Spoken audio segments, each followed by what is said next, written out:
So in this video, we are going to cover the definitive 2024 cold email deliverability guide.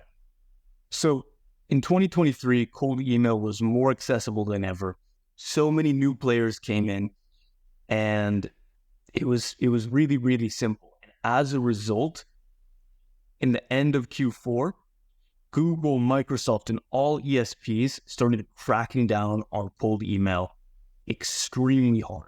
Cold email got 10 times harder, deliverability got harder, sourcing data got harder, prospects got more callous when it comes to cold email, and the whole market has sophisticated. So in this video, we are going to cover my playbook, what I plan on doing with my agency going into 2024 to combat all of these changes.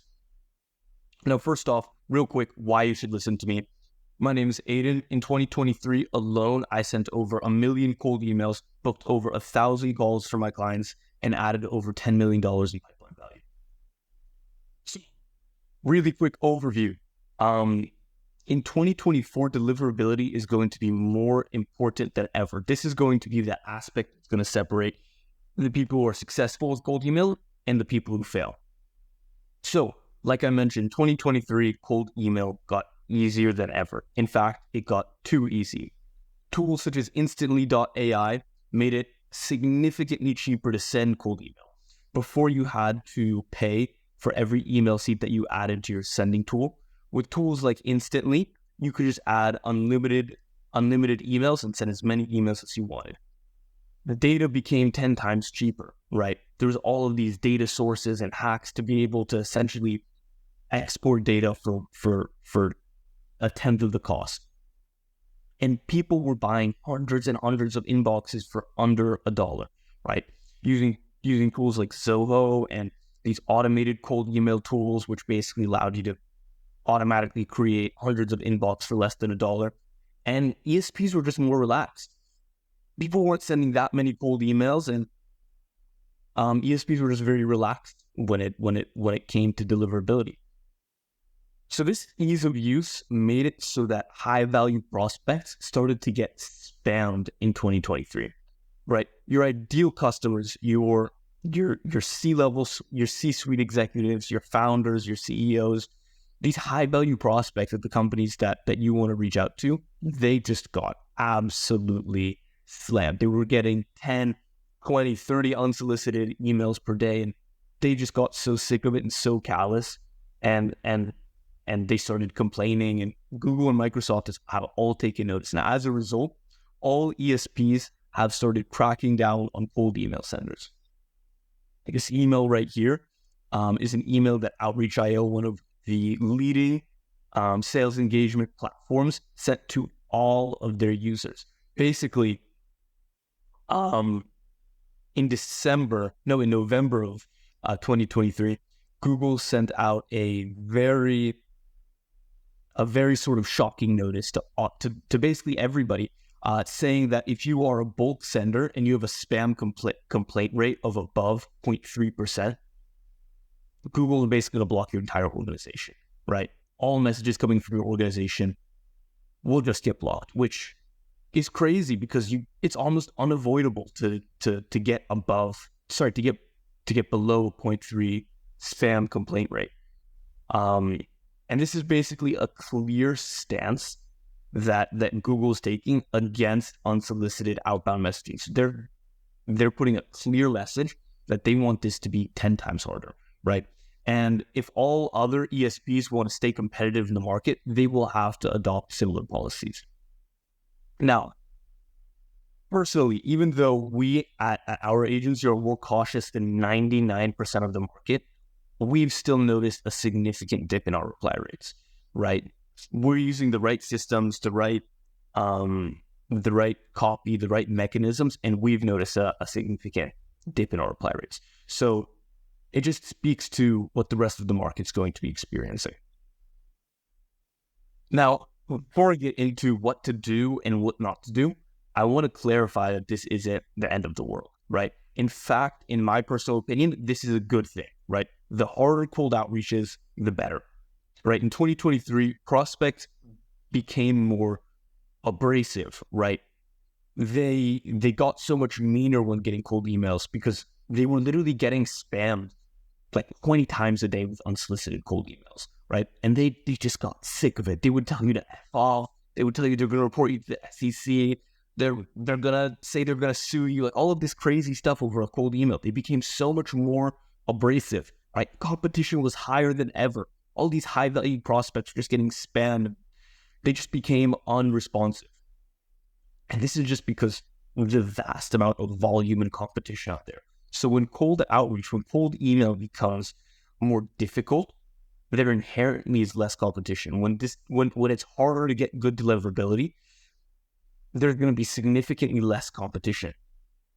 So as a person who stays on top of market trends, and I'm sure you being the kind of individual to watch this video, you do stay on top of market trends. Difficulty and changes in the market are a positive thing for you. It's going to weed out your competition and allow you to succeed in a sea of unqualified, bad competition. Now, first off, I want to tell you what not to do. This is just a quick checklist, right? What you shouldn't do. Number one, you should not send from your primary domain.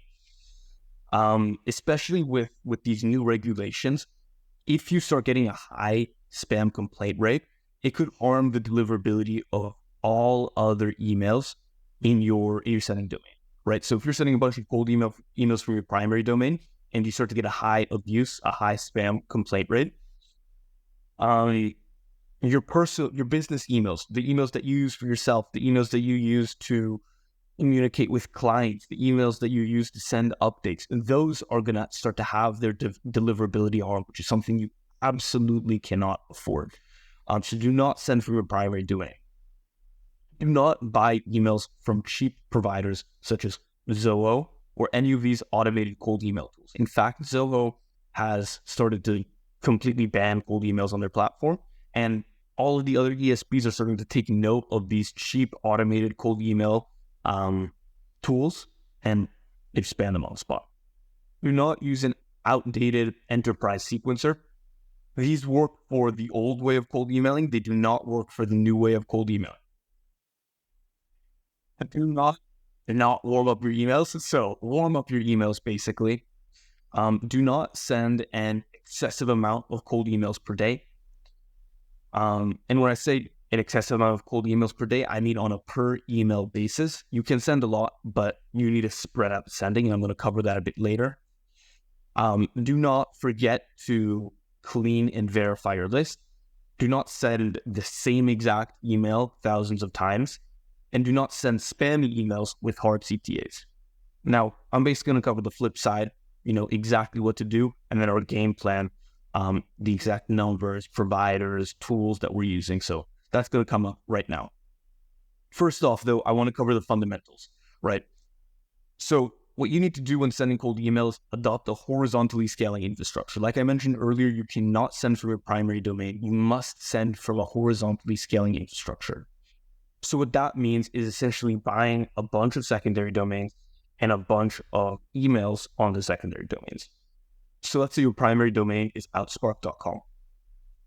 Examples of secondary domains that you want to send from are tryoutspark.com, getoutspark.com, useoutspark.com, outsparkagency.com, outsparksales.com, tryoutoutspark.com. It's a bunch of these prefixes and suffixes of secondary domains that sound like the primary domain, but are actually secondary domains, right? And you basically redirect all of these secondary domains to the primary domain. So if somebody looks at tryoutspark.com, they're just going to get redirected to outspark.com, which is exactly what you want.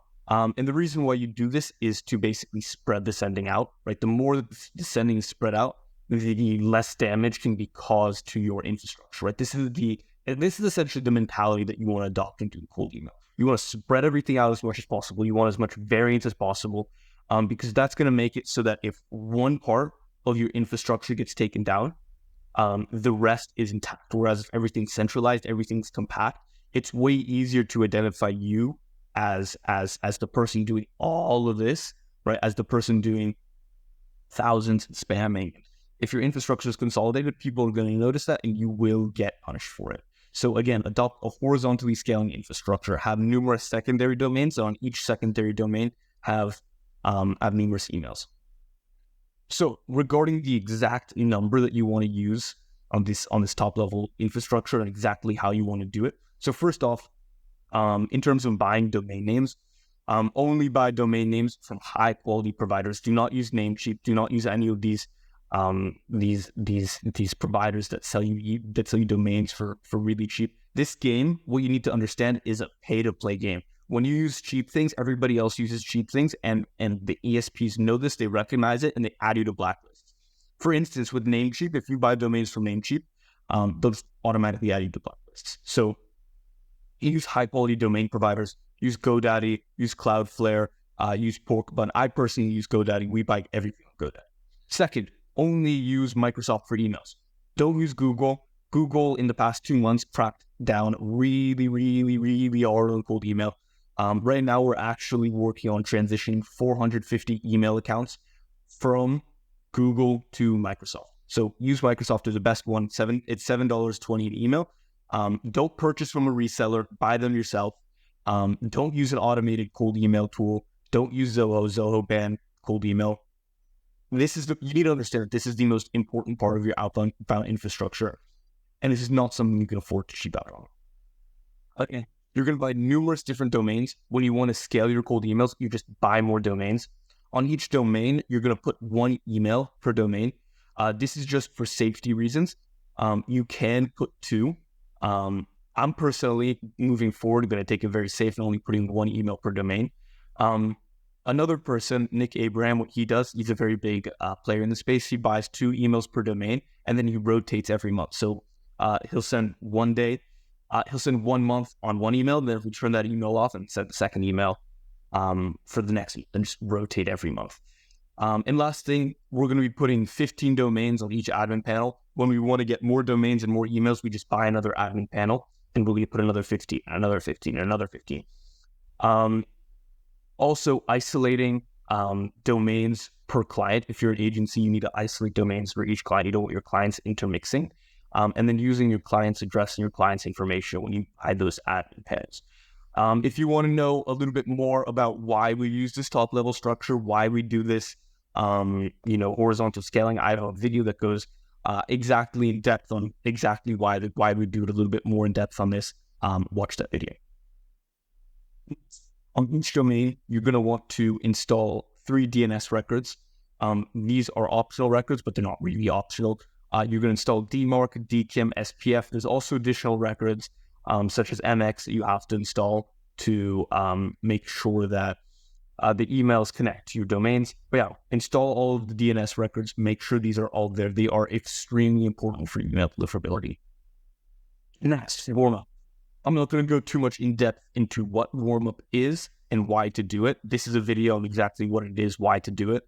I'm just going to basically cover a Warmup protocol. So basically, first, you must warm up your emails for 14 days prior to sending.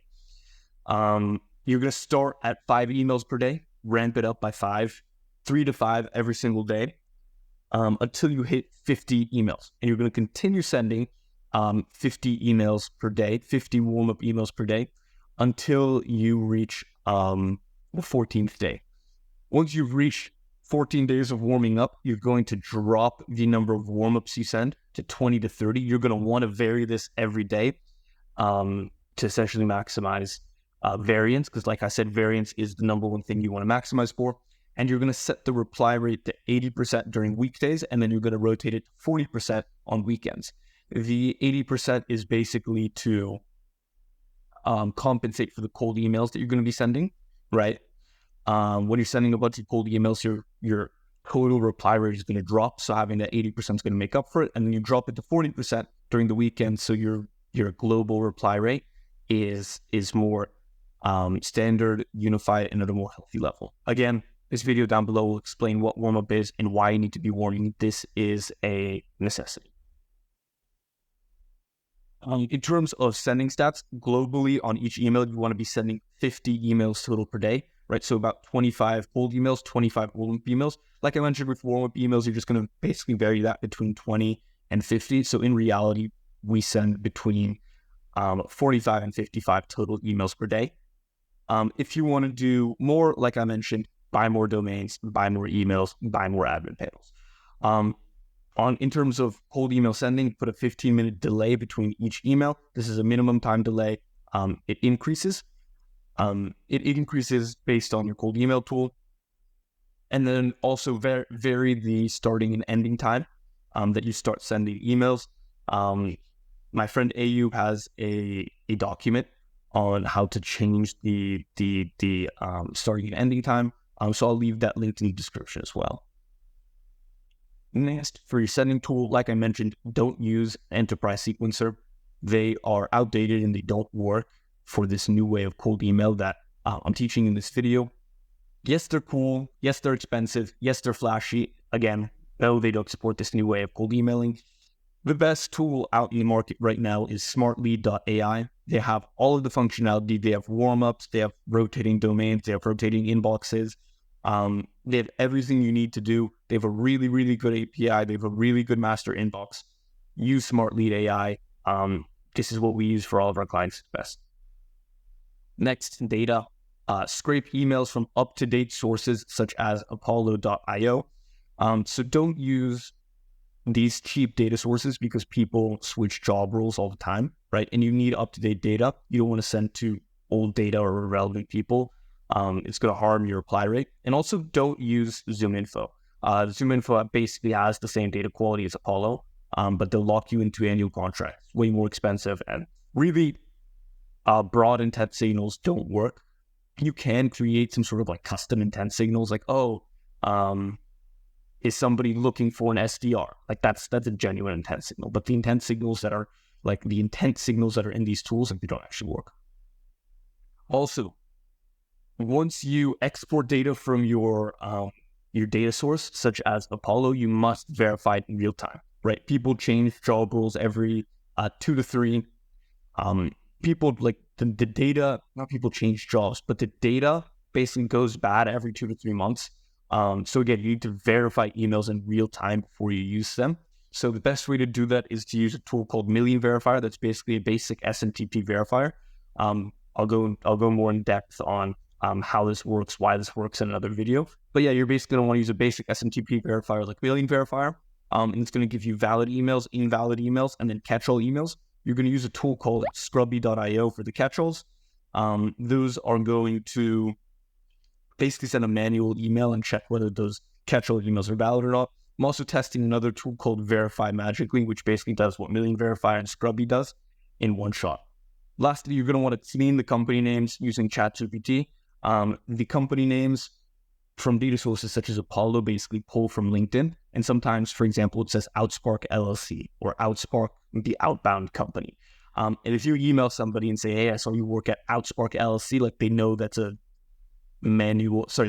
automatic email, and they get pissed because you didn't even spend a minute of your time like researching and cleaning the company name. So again, cleaning the data, specifically company names. If you want to use job titles, you want to clean the job titles. Use ChatGPT for that. There's a really neat extension called GPT for Sheets. And it'll let you do all of that really, really easily. Lastly, email copy. The most important thing is that you send relevant cold emails. Complaint rate, which is basically spam, the rate at which you're being marked as spam, it matters more than ever. ESPs are tracking your spam rate, and if you send irrelevant cold emails, your spam rate is going to go significantly higher, and your deliverability is going to suffer as a result. Additionally, use soft CTAs. Right, 2-3 years ago, it worked being able to just be like, hey, you want to get on a call on Monday, but now everybody's pitching them, get on a call, get on a call, get on a call. And with these hard, abrasive CTAs, people are much more likely to mark it as spam. But when you take a more consultative approach, when you offer value, when you give them something that they actually want, right? Like it's a relevant cold email, and you're like, hey, I'll send you this one lead matter, this one thing that would be really, really valuable to you.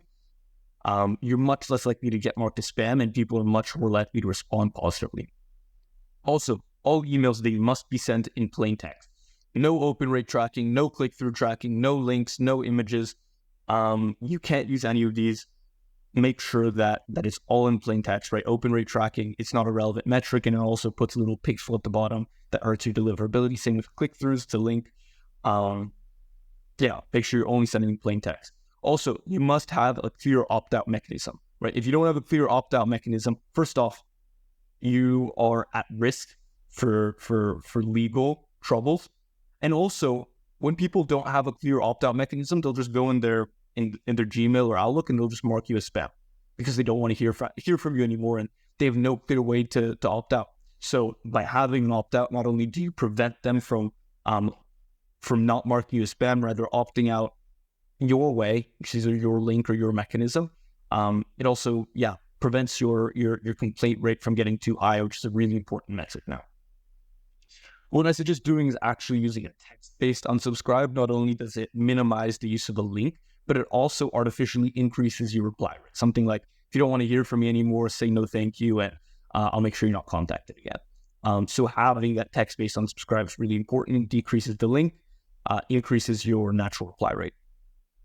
Lastly, you want to leverage as much variation as possible in your copy. Like I mentioned, the name of the game here is to have as much variation, as much uniqueness, as much difference in your cold email. So leverage as much variation as possible. A/B test. And the main thing is leverage spin tags. So the main places that you want to use spin tags is greetings, signatures. And then if you can actually use ChatGPT to help automatically create spin tags throughout your copy. And it's basically going to make you have a bunch of different variations of your cold email while basically saying the same thing. If you don't know what spin tags is, I'm going to make another video on it. It's actually really, really important going into 2024. And every single cold email that we send has a significant amount of spin tags. So that basically covers our 2024 cold email game plan. If you want us to implement this for you, go to our website, outspark.io. We're basically going to manage this entire process for you, give you visibility like nobody else can into the process, and basically place a dedicated SDR on your team who is going to be emailing, calling, SMSing, and basically just putting a bunch of appointments on your calendar. So if that sounds like something that you could benefit from as a company, go ahead, visit my website. Feel free to book a free discovery call with us, and we'll be glad to walk you through the process.